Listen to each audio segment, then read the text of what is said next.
Sermon 1. From John Bovee Dods, 24 short sermons on the doctrine of universal salvation. What man is he that desireth life, and loveth many days that he may see good? Keep thy tongue from evil, and thy lips from speaking guile. Depart from evil and do good. Seek peace and pursue it. Psalm 34, verses 12 to 14.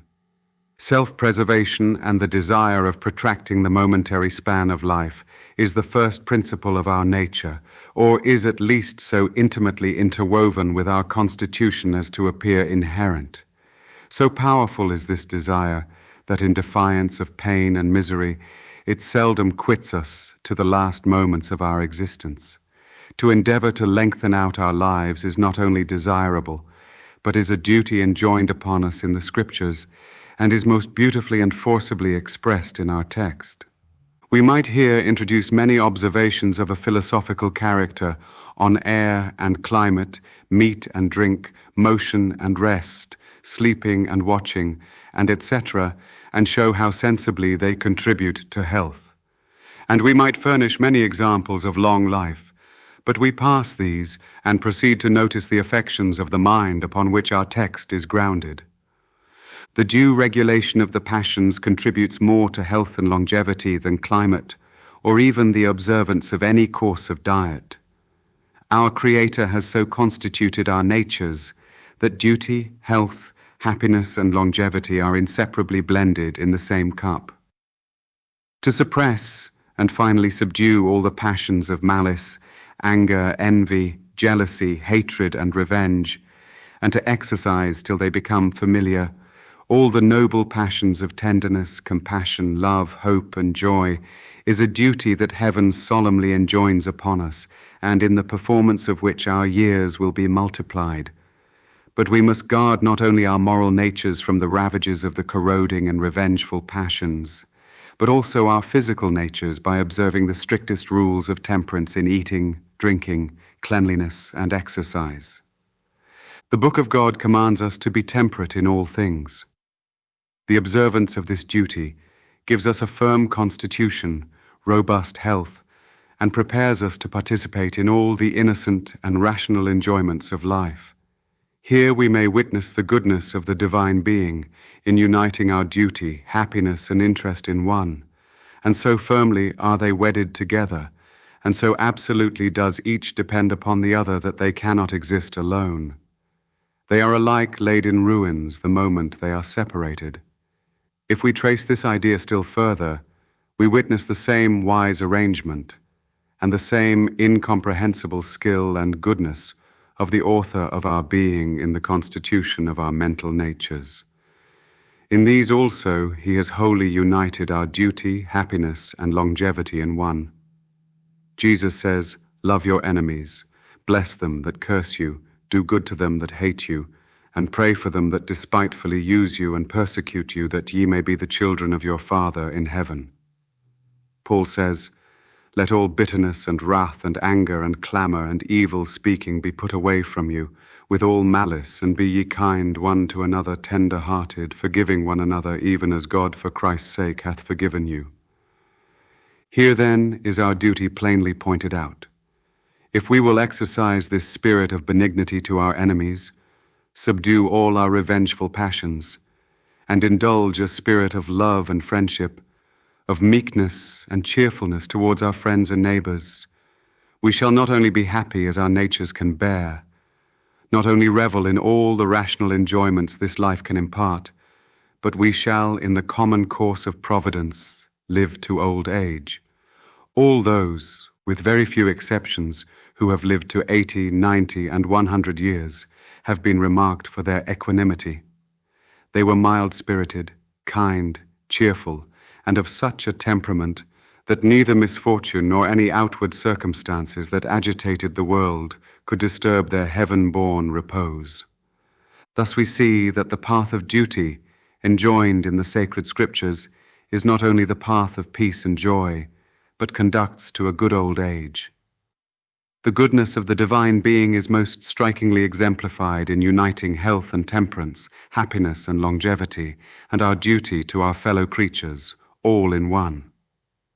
Long life and good days, however, depend more upon the state of our minds than upon almost any other circumstance.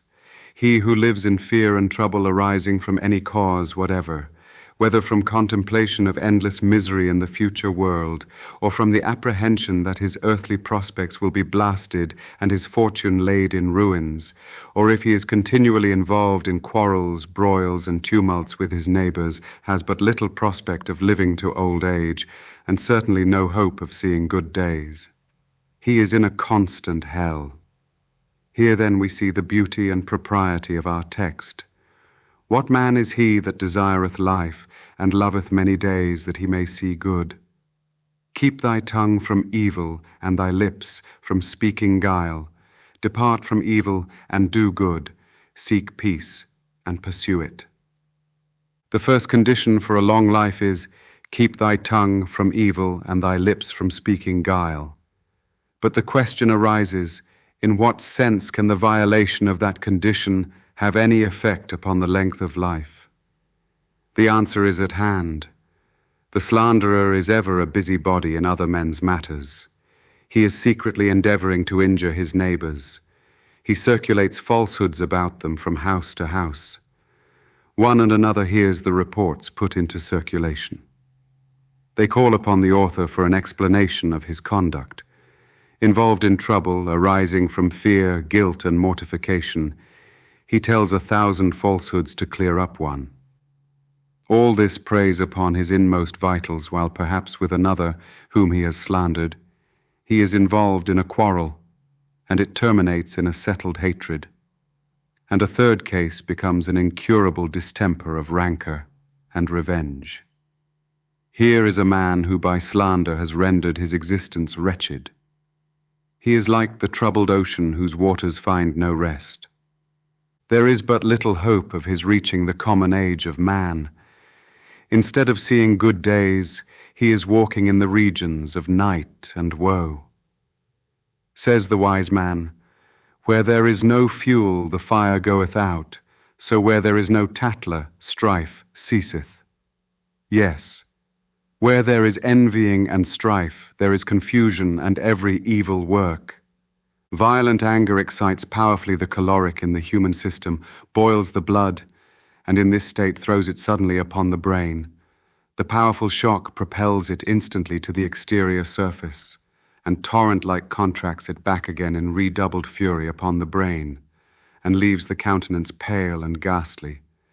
It deranges in a great measure the mind, and unfits it for useful action. It darts its electric fire of vengeance along the optic nerve, expands the retina, and gives to every object a magnified and false appearance, while the very eyeballs by a wild and savage glare proclaim the dreadful storm that is raging within and pouring the poisonous streams of premature death through all the healthful channels of existence. It suddenly braces the nervous system, and then on the opposite extreme leaves it depressed and weakened. It gradually brings on rheumatic complaints and lays the whole system open to the most formidable and painful disorders that afflict the human race. It cannot have escaped medical observation that fevers and consumptions are much more frequent among persons who are very irritable and exercise little or no rule over their passions than among those who are of a mild temperament, either naturally or from early restraint and education. There is a connection between the mind and the body so subtle that it has hitherto eluded the eagle eye of physiology, and will perhaps remain inscrutable forever to human comprehension. But that this connection exists is fully demonstrated by medical experience and observation. Many bodily disorders derange the mind and have, in many instances, totally destroyed it. So, on the other hand, diseases of the mind affect the body in return, and grief, despair, and melancholy have so preyed upon the vitals as to emaciate the body and bring it to the grave. It is not uncommon that consumptions are brought on by trouble of mind, by guilt, and by melancholy and grief. And many instances have occurred where persons in excessive, violent anger have dropped down dead. What is so dreadful when carried to extreme must be very injurious to health and long life when indulged frequently and even moderately. There being then such an intimate connection between the mind and body, and so many thousands of ways in which one alternately acts upon and affects the other and brings millions to an untimely grave, we see at once the propriety of not only guarding our health by temperance in eating and drinking, but more particularly by avoiding troubles of a mental character. These are generally brought upon individuals, families, and neighborhoods by the bad use of the tongue. Would you live long that you may see good days? Then keep thy tongue from evil, and thy lips from speaking guile. Seek peace, and pursue it. Avoid every species of iniquity that would have a tendency to blast your own or the peace of others.